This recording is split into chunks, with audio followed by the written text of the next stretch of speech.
एक बच्चा है, अपने घर से दरी लेके आता है, क्लास के अंत में जहाँ जूते चप्पल रखे हैं उसके पास में बिछाता है, बैठता है, बाद में लेके जाता है। उसके साथ कोई खाना भी नहीं खाता है, उसको पानी पीने की अनुमति नहीं है। आपने ये सब नहीं झेला होगा, उस बच्चे का सोचिए। जो उसको दूर से पानी देगा तो वो पिएगा। देश के इतिहास में पहली बार लड़कियों की पढ़ाई लिखाई की व्यवस्था की।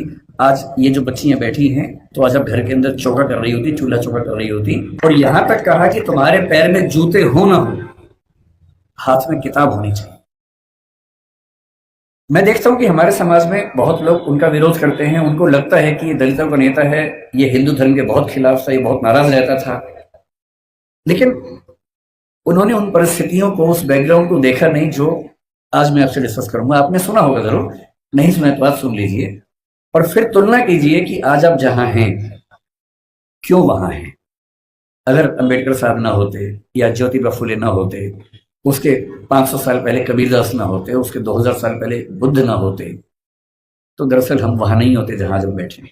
क्या उन्होंने क्या झेला अंबेडकर जी ने? जब वो 6 साल के हुए, यहीं पैदा हुए, यही उनका घर है, मुझे बताया गया इसी घर में उनका जन्म हुआ। आप लोग कितने सौभाग्यशाली है कि आप यहाँ आते हैं, मैं तो पहली बार जीवन में आया हूँ। तो जब वो पैदा हुए इसी जगह है, क्योंकि उनका सौभाग्य था कि वो एक सूबेदार के बेटे थे, इसी सेना में काम करने वाले। वो जिस समाज में थे, उस समाज के बच्चे स्कूल में नहीं पढ़ते थे, उनको पढ़ने की अनुमति नहीं थी। पर क्योंकि वो सूबेदार के बेटे थे, और सूबेदार एक कमीशन पद होता है सेना में, बड़ा पद होता है, तो इतना हो गया कि उनको स्कूल जाने का मौका मिल गया। पर उनकी माँ को, आदरणीय भीमाबाई जी को अच्छे से पता था कि जब बच्चा स्कूल जाएगा तो इसके साथ बहुत बुरा बर्ताव होगा, जिसको आपकी भाषा में बुलिंग कहते हैं, आजकल के बच्चों की भाषा में बुलिंग कहते हैं, उसका खतरा था। और माताओं को, पिताओं को बहुत चिंता होती है कि हमारे बच्चे के साथ स्कूल में ज्यादती ना हो, बदतमीजी ना हो। कल को आप भी पेरेंट्स बनेंगे, आप भी इस दर्द से गुजरेंगे। ऐसे कई बच्चे होते हैं, कोई फिजिकली उतना ठीक नहीं है, कोई मेंटली उतना ठीक नहीं है। जब वो स्कूल जाते हैं बच्चे, एक तो पहले वो पीड़ित है, उसके बाद स्कूल के बाकी बच्चे उनका मजाक बनाते हैं, चिढ़ाते हैं। पेरेंट्स को इतना दर्द होता है इस बात से, लेकिन क्या करें। तो उनकी माता जी ने, भीमाबाई जी ने कहा कि देख बेटा, स्कूल जा रहा है, पहले ही समझा रही हूं, बहुत बुरे अनुभव होंगे, लड़ना मत, झगड़ना मत, विद्रोह करके छोड़ मत देना, क्योंकि पढ़ाई करोगे वो अकेला रास्ता है कि कुछ बड़ा कर पाओगे जीवन में, वरना कोई दूसरा रास्ता नहीं है। इस बात को उस छोटे से बच्चे ने मन में बिठा लिया। वो स्कूल गया। उस स्कूल में पहली बार कोई ऐसा बच्चा आया था जो समाज के अछूत कहे जाने वाले समुदाय का हिस्सा था। जो बाकी बच्चे थे बुरे नहीं थे, पर वो भी अपने अपने घर से सीख रहे थे, अपने समाज से सीख रहे थे। उनको ये पता था कि ऐसे बच्चों के साथ नहीं बैठना है, दूर रहना है।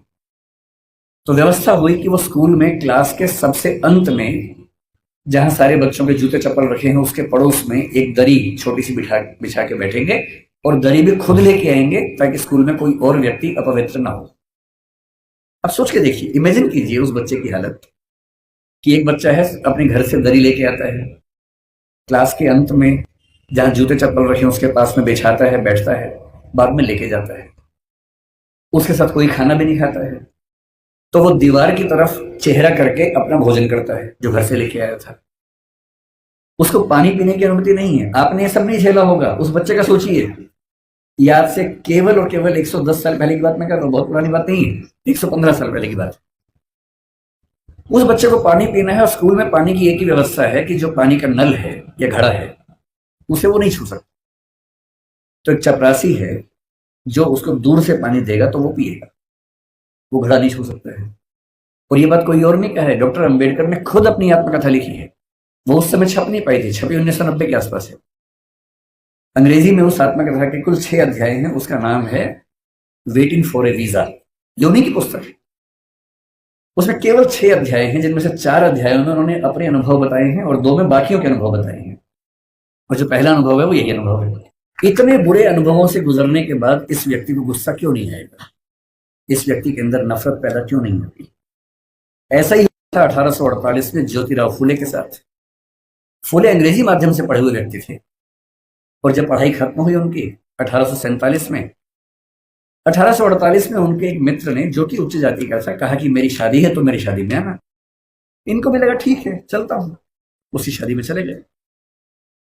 उस शादी में वो गए और दूल्हे के माता पिता ने जैसे ही देखा कि एक अवर्ण व्यक्ति विवाह में आ गया है, इतना खराब से उनको लताड़ा, इतना अपमान किया। और ज्योतिराव फुले कहते हैं कि वही मेरा टर्निंग पॉइंट था।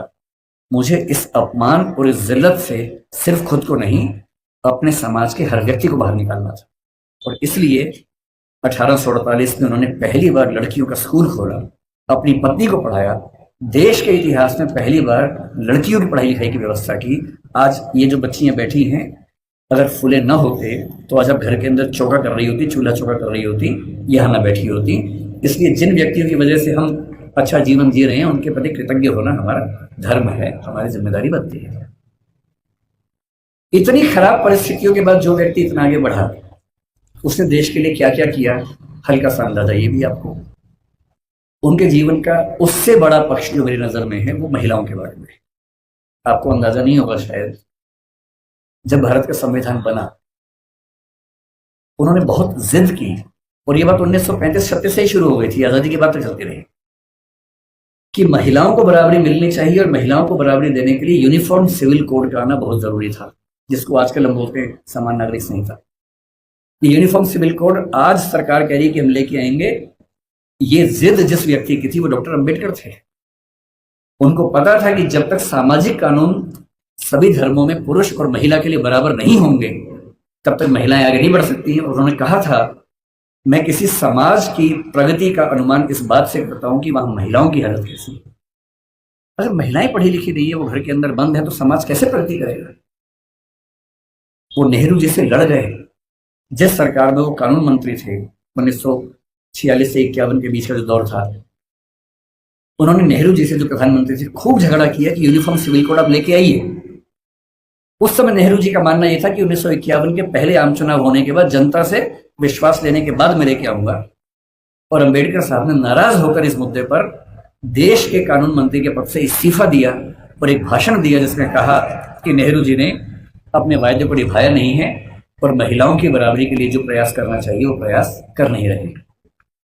और फिर 1956 में उनकी मृत्यु होने से 1 साल पहले, 1.5 साल पहले, जो हिंदू कोड बिल था, Hindu code bill uniform civil code का एक बड़ा हिस्सा था जो हिंदू समाज के बारे में था, उसको 4 कानूनों के रूप में नेहरू जी ने पारित करवाया, जिसमें से एक हिंदू मैरिज एक्ट है, एक हिंदू सक्सेशन एक्ट है। और यदि आज हिंदू समाज की महिलाओं को वो सारे अधिकार मिल पाए हैं जो हिंदू पुरुषों को मिलते हैं, तो उसके पीछे जिम्मेदार सबसे बड़ा यदि कोई एक व्यक्ति है तो वो डॉक्टर अंबेडकर है। इसलिए भारत की महिलाओं को, आप जिस भी धर्म को मानते हो, मुस्लिम समाज पर यूनिफॉर्म सिविल कोड उस समय लागू नहीं करवा पाए वो, अब शायद वो भी होगा। और किसी भी समाज हो, हिंदू समाज हो, मुस्लिम समाज हो, कोई भी समाज, यदि उस समाज की महिलाओं के साथ बराबरी नहीं है, तो राज्य की जिम्मेदारी बनती है कि वो कानून बनाकर बराबरी लाए। और ये विचार मुख्य रूप से अंबेडकर जी का ही था, जिसकी वजह से आज हम यहाँ खड़े।